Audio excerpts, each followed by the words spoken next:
श्रीमन नारायण नारायण नारायण मुझ मन नारायण नारायण नारायण बद्री नारायण नारायण नारायण श्रीमन नारायण नारायण नारायण श्रीमन नारायण नारायण नारायण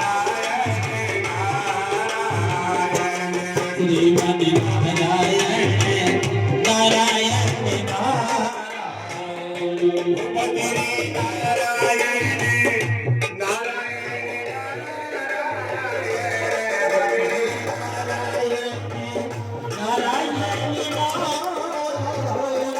श्रीमन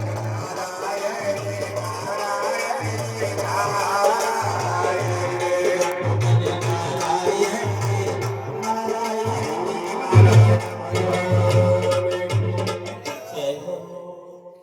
सुखदेव जी महाराज कहने लगे हे परीक्षित, एक बार नारद जी ने भगवान से विनती की कि जरासंध द्वारा बंदी बनाए गए राजाओं को मुक्त करो। उसी समय युधिष्ठिर की ओर आमंत्रण आ गया कि महाराज राष्ट्रीय यज्ञ में पधारिए। नारद जी ने तो कहा कि महाराज जरासंध के बंदी बनाए गए को मुक्त करिए, और उधर युधिष्ठिर का भी निमंत्रण आ गया, आप गोविंद राष्ट्रीय यज्ञ में पधारिए। विष्णु भगवान भगवान ने सोचने लगे कि पहले कौन सा काम किया जाए। नारद जी ने कहा कि वे प्रथम यज्ञ में ही जाए। राजसूय के यज्ञ समय भीम ने दुर्योधन का अपमान किया कि अंधे के पुत्र अंधाई होता है।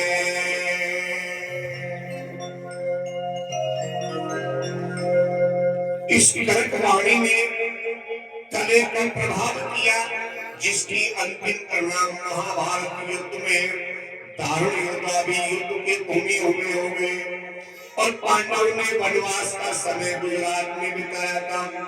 पांडवों ने निकट को पंचेश्वर महादेव का पास भी रहते हैं, और उन्हें सोने का अरण्य में प्राचीन राजनगरी में उन्होंने अपना विज्ञात वास बताया। और विष्णु भगवान की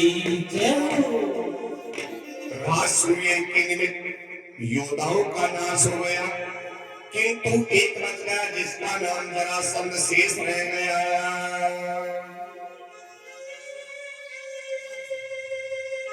वे महान भक्ति सबसे लायक, उसे जीतने का अपमान नहीं का तो भगवान ने मुक्ति के स्वयं अर्जुन और भीम से साथ ब्राह्मण का वश दान करके जरासंध के पास गए, और जरासंध ब्राह्मणों को भोजन कराया, बिना स्वयं भोजन होकर नहीं करता था। सो उसने ब्राह्मणों का दान मांगने को कहा। श्री कृष्ण ने भीम को बताया कि मेरे इस शिष्य के बंदी करो, और 27 दिन के हो गए, लड़ते लड़ते आज जरासंध नहीं मर पा रहा है। उसी समय भीम वहां आए, और भीम ने एक ही बजा में जरासंध का वध कर दिया। विष्णु भगवान जब श्री कृष्ण भगवान जरासंध नहीं मर पाता तो लड़ते लड़ते वो हार चुके हैं, तो वहां आत्मा भीम के पास आए, और भीम ने जरासंध का उद्धार कर दिया। सुखदेव जी महाराज कहते कि हे परीक्षित, अर्जुन कौन है? अर्जुन हमारी जीव आत्मा है, और भीम हमारे प्राण है, और श्री कृष्ण साक्षात परमात्मा है। वृद्ध अवस्था में प्राण हमारे व्याकुल हो जाते हैं। जरा अवस्था में प्राण यदि श्री कृष्ण की ओर दृष्टि करे तो भीम के भाग्य जरासंध को मार सकता है।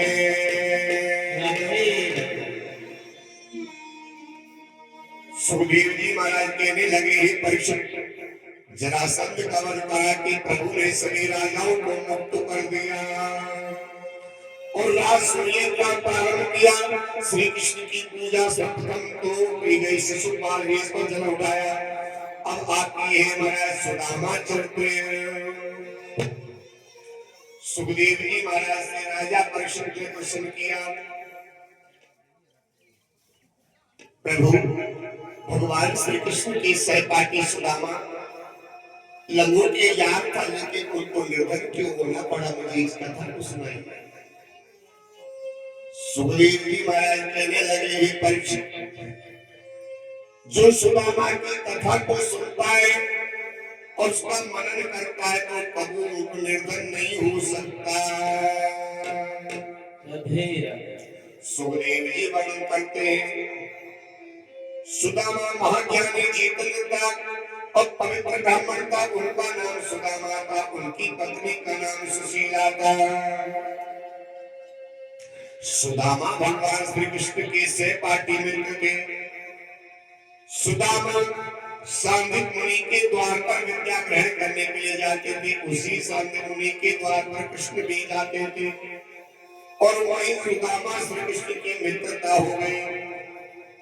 तो सांदिक मुनि ने सुदामा श्री कृष्ण को एक पाठ पढ़ाया, गुरु से कामने मित्र से चोरी के हुए मेरे धन के हुए तोड़े, गुरु से कपट मित्र से चोरी के हुए मेरे धन के हुए तोड़े। हे कृष्ण, गुरु से हमें कभी कपट नहीं करना चाहिए, गुरु से हमें कभी कपट नहीं करना चाहिए। नहीं गुरु जी को नाम दे दो और मन में कपट रखता है, वो निर्धन हो जाता है, कौड़ी हो जाता है। गुरु और एक शिष्य का ऐसा नाता होता है, माता पिता से बढ़कर के होता है। वो विष्णु भगवान की गुरु का द्वार शिष्य के लिए हमेशा खुला रहता है और गुरु के लिए शिष्य का द्वार हमेशा खुला रहता है। गम्यदेवं सर्वोच्चरूपं गुरुर्पदोऽनन्यरूपान् नमामि। एक दिन सांदिक मुनि ने सुदामा कृष्ण से कहा, तुम दोनों वन में जाओ। दूसरा लेना स्वर यार, धीमे बोल रहा है, किसी सुनता ही नहीं है तुम लोग यार। जब मशीन बंद करी जाए, मशीन बंद कर दी, सही करो तो सुना बना सके। सुखदेव जी महाराज कहने लगे, हे परीक्षित, अब की बात पत्नी से बोलना, पीछे की रोटी मुझे नहीं दी।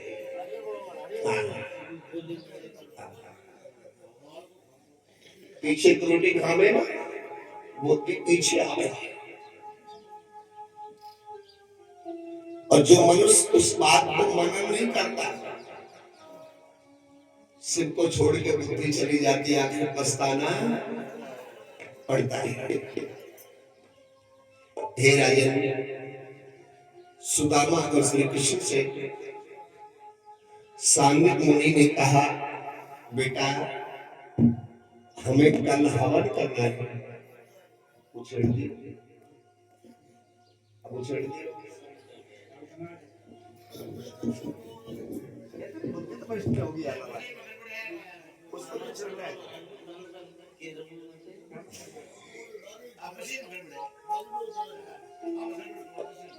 मस्जिद में बेटा तुम हमारे की कास्ट लेके आने सुबह। सांदिक मुनि के कहने से फूस का महीना था, तिथि सप्तमी, बाहर सोमवार। सुबह वन में जाना और कन्हैया बलराम हवन की समीधा लेने के लिए जाने लगे। समीधा तो गुरु माता को दया आ गई। गुरु माता ने कहा, बेटा लाला कन्हैया, देखो फूस का महीना है और फूस के महीने में ज्यादा क्या लगती है, भूख। सर्दी में ज्यादा भूख लगेगी, गर्मी में कम लगेगी, बोले बोलिएगा लगेगी ना। एक काम करती हूँ, मैं तुम्हें एक एक मुट्ठी चने बांध देती हूँ, जब भूख लगे तो चने तुम खा लेना, जब तुम चने खा लेना। गुरु माता ने एक मुट्ठी लिया और कन्हैया से कहा मौलाना ये चने खा लेना, दूसरी मुट्ठी लिया ये सुदामा का है। भगवान कन्हैया ने कहा भैया सुदामा की धोती में बांधा, लेकिन गुरु माता ने अलग अलग नाम रख करके एक मुट्ठी रख दिया। अब आगे आगे कन्हैया, पीछे पीछे सुदामा। सुदामा ने पे सोचा कि पहले पेट पूजा और फिर काम दूजा।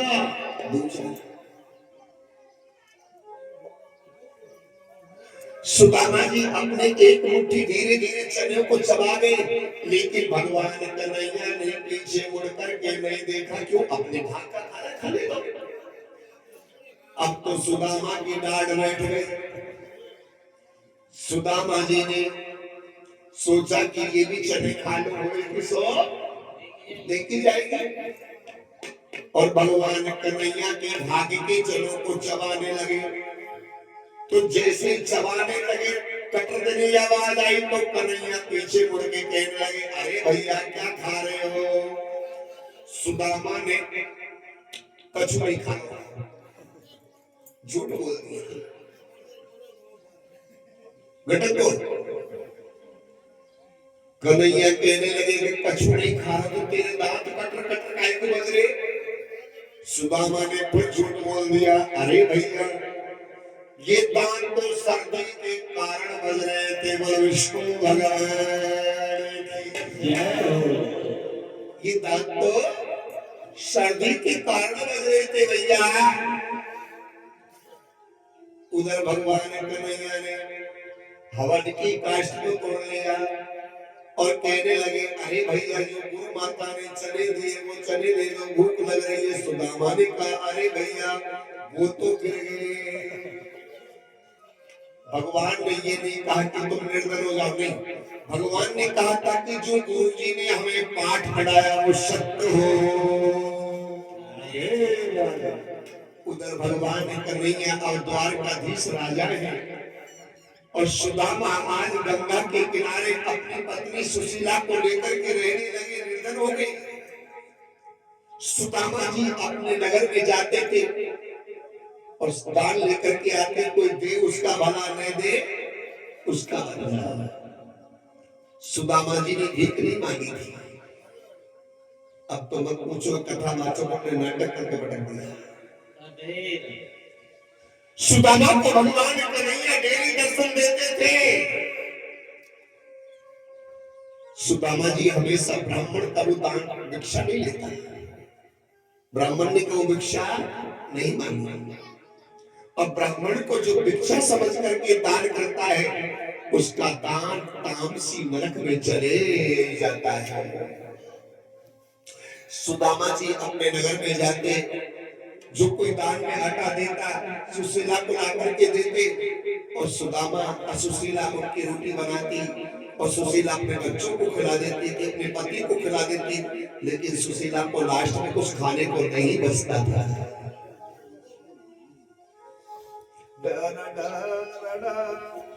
अरे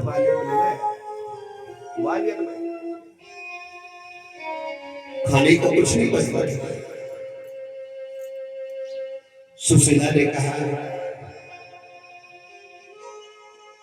जब सुशीला भूखी रहती थी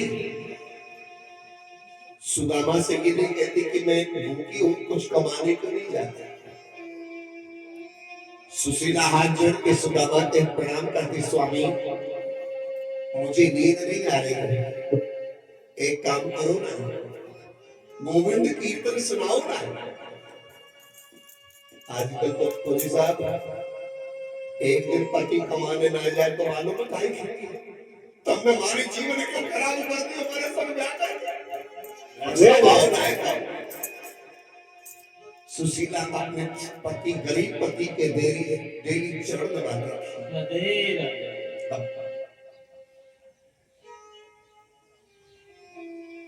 सुशीला का नियम था कि अपने गरीब पति के चरण दबाती थी। अरे अमीर पति का तो सभी चरण दबाती है, लेकिन जो अपने गरीब पति को परमेश्वर समझ करके सेवा करती है वो साक्षात लक्ष्मी के समान है। अब जिस बहन को पहनने के लिए 4 मेस डेली नए नए मिले, घूमने के लिए फॉर्चून गाड़ी मिले, भोजन बनाने के जितना होटल में मिले, पति के पास पैसे की कमी नहीं है और वो पत्नी उस पत्नी की पति की सेवा करे, ये कोई आश्चर्य की बात नहीं है। धर्म पत्नी वो है जो अपने गरीब पति की सेवा करे। प्रेम से बोले राधे राधे। सुशीला अपने पति के चरण दबाती थी और सुशीला को जब भूख लगती थी तो सुशीला सुदामा से कहती कि स्वामी मुझे नींद नहीं आ रही, गोविंद कीर्तन सुनाओ ना। सुदामा जी आज सुशीला को गोविंद कीर्तन सुनाते थे और सुशीला वहीं सो जाती थी। सुदामा को आज सुशीला के पास एक ही वस्त्र है, उसी को धो लेती है, उसी को सुखा लेती है। सुशीला को सर्दी से बचाने के लिए सुदामा जी चावल की घास लाकर के रख देते थे। प्रेम से बोलिए राधे राधे। सुशीला को जब भूख लगती थी सुशीला कहती कि मैं जल लेके आऊं, तो गंगा जी में जल लेने के लिए जाती तो माता गंगा भी अलोप हो जाती थी। प्रेम से बोलिए। एक दिन सुदामा को कुछ नहीं मिला तो सुशीला ने विचार किया अपने बच्चों को खिलाऊं तो खिलाऊं क्या। सुशीला सब भूखी रह सकती है लेकिन अपने बच्चों को कभी भूखा नहीं देख सकती। धन्य है मां। सुशीला ने विचार किया स्वामी मेरे बच्चों को मैं क्या खिलाऊं। आपने मुझे एक कथा सुनाई थी। सुदामा कहने लगे कौन सी कथा। जब हमारी तुम्हारी शादी हुई थी ना उस दिन सुनाई थी। जब पति पत्नी की शादी होती है ना तो उस दिन पति लंबी लंबी फेंकता है, भगवान कमजोर मत समझना, मुझे बहुत बड़ी पहुंच है। इसी प्रकार सुशीला ने कहा हे स्वामी आपने मुझे जिस दिन शादी हुई थी उस दिन एक कथा सुनाई थी और कहा था कि हे सुशीला बेशक मैं निर्धन हूं लेकिन मेरी पहुंच, मेरा मित्र है, बालापन का यार है, उसका नाम कृष्ण है, वो द्वारकाधीश का राजा। सुदामा ने कहा हाँ सुशीला ये सत्य है, वो मेरा मित्र ऐसा था पहले हमको खिला करके बाद में खाता था। ये सत्य है। सुशीला ने कहा कि स्वामी तो आप उनसे मिलकर के हमारे दुख को क्यों ना बांट ले। सुदामा ने कहा सुशीला मैं वहां नहीं जाऊंगा। सुशीला कहने लगी क्यों। सुशीला मैं निर्धन हूं और अगर मैं वहां जाऊंगा तो लोग कहेंगे कुछ मांगने आया है, मैं उनसे कुछ मांगना नहीं चाहता। सुशीला ने कहा स्वामी मैं आपको कुछ मांगने नहीं भेज रही हूं, वहां जाकर के भगवान के दर्शन तो कर आओ। सुदामा ने कहा सुशीला दर्शन तो मैं यहाँ के बैठे बैठे डेली करता हूँ। सुदामा को डेली भगवान दर्शन देते थे।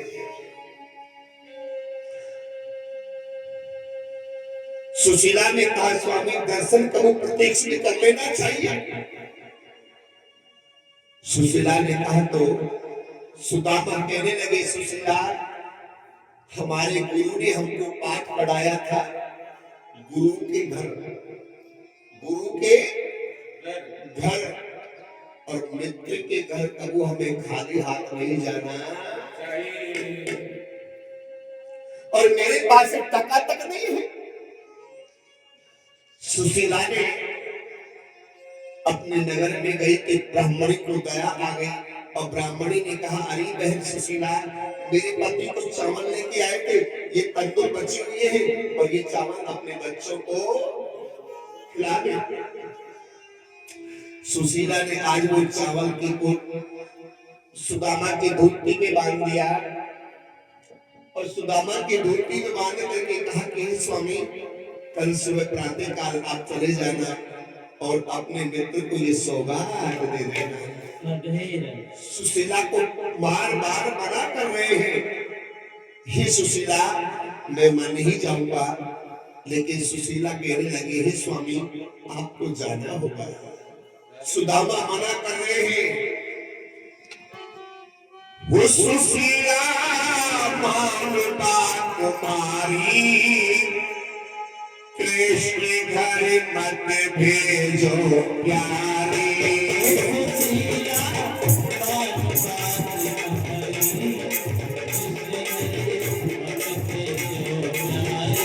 अरे मत भेजो प्यारे, कृष्ण घर मत भेजो प्यारे।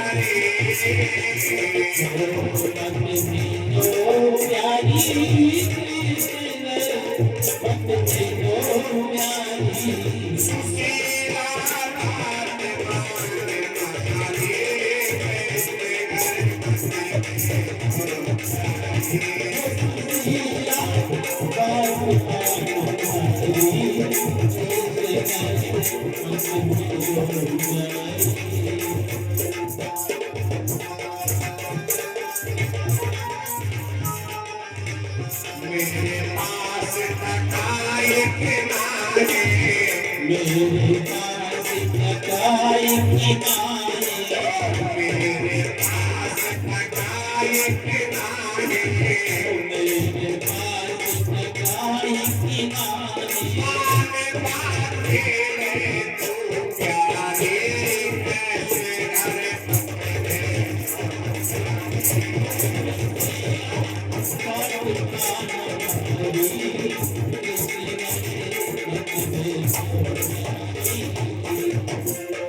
सुशीला, हमारी बात मानो, तन पे मेरे वास्ते नहीं, शरण में नाई पड़ाऊं साथे, कैसे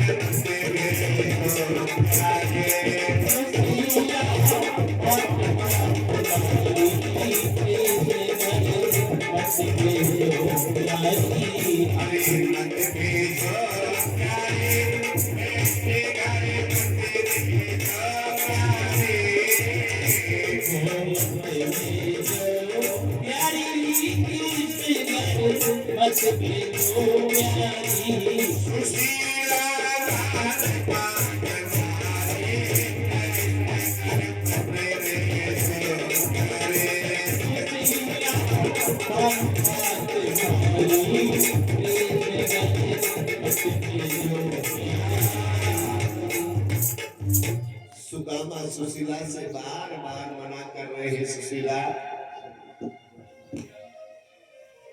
मित्र के घर कैसे जाऊं सुशीला, लोग मुझे हंसी करेंगे। लेकिन सुशीला विचार करने लगी, मेरे पास और कोई रास्ता नहीं है। सुदामा को आज पूछ के मैंने तिथि सप्तमी को बार सोमवार को सुबह प्रातःकाल सुशीला ने विदा कर दिया है। सुदामा जी एक एक कदम द्वारकापुरी की ओर जाने लगे और जैसे द्वारकापुरी में प्रवेश किया तो आगे गंगा मैया बहरे, गंगा को पार कैसे करे, पार समुद्र को पार कैसे करे। भगवान कन्हैया का आज सुदामा ने गुणगान किया, भगवान कन्हैया यहाँ केवट बन करके नाव लेकर के प्रकट हो गए। सुदामा ने कहा, अरे भैया केवट इधर आओ। भगवान केवट कहने लगे, कहाँ जाओगे भैया। सुदामा ने कहा, अरे भैया केवट राज, हमें गंगा से पार कर दो। हमारा बालापन को यार है, बातें दिल में जानो। द्वारकाधीश के यहाँ के राजा है, उनका नाम कृष्ण है। भगवान केवट कहने लगे, देखो भैया हमारा रोजगार यही है, गंगा से पार करना, इसी से हम अपने बच्चों का पालन कर रहे हैं। बैठो बैठो रे ब्राह्मण, पहुंचो गंगा में तो पार।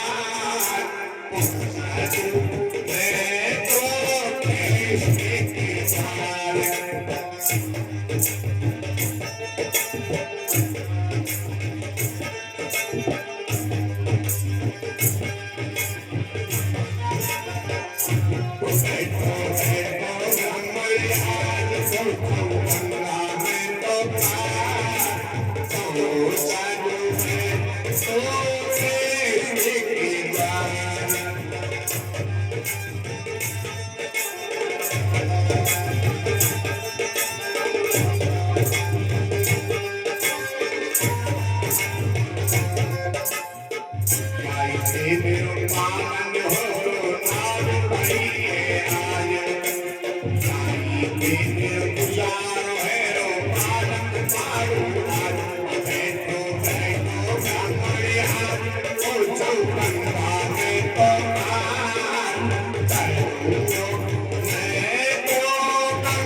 गंगा दे पारे, याई ते रोजीदार मेरो मोरो पांडे पारो में आवे। भगवान कन्हैया कहने लगे, अरे भैया यही ते मेरो रोजगार चले बैठो। पहले की बोनी है, ब्राह्मण की बोनी होगी, प्रेम के बोलेगा। और भगवान ने आज सुदामा को गंगा से पार कर दिया और नाव से उतरने लगे तो भगवान केवट कहने लगे, पंडित जी बौड़ी करा दीजिए, किराया दे दीजिए, उतराई चढ़ाई दे दीजिए। अरे यही से हमारे बालकों का गुजारा होता है, हमारी उतराई चढ़ाई दे दीजिए, भाड़ा दे दो, भाड़ा दे दो। सुदामा कहने लगे, भैया टका तो है कि नहीं? भगवान कहने लगे, तो क्यों सुबह सुबह हमारी बोली खराब करवा दी? क्या है तेरे पास? सुदामा क्या कहने लगे, अरे भैया मेरे पास तो गरीबी है। भगवान केवट कहने लगे, वो गरीबी कोई मुझे उतराई चढ़ाई में दे दीजिए। विष्णु भगवान की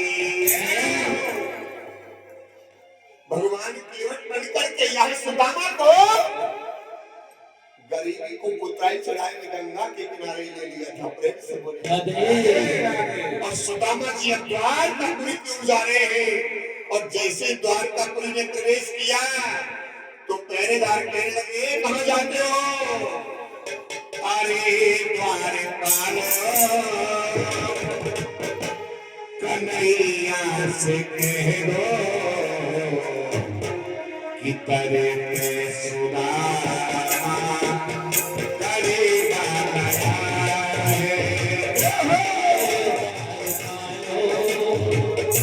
कन्हैया से कह दो, अरे द्वारपालो कन्हैया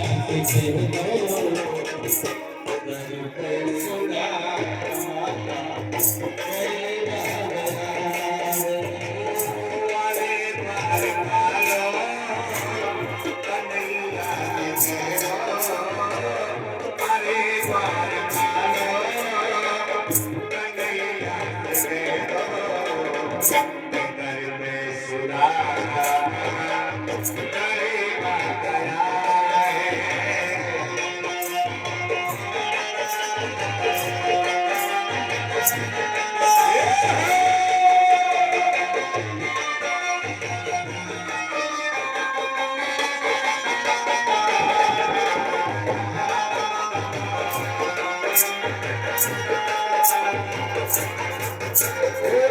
भटकते भटकते न जाने कहाँ से, भटकते भटकते न जाने कहाँ से तुम्हारे बहने के करीब आ गया है।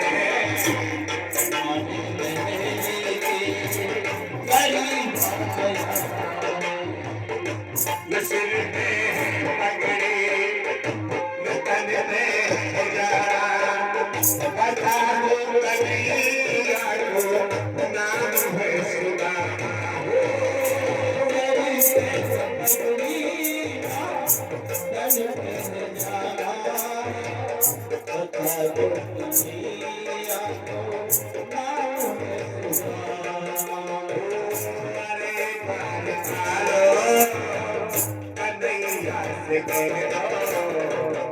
इधर पे सुदामा गरीब गया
Yeah.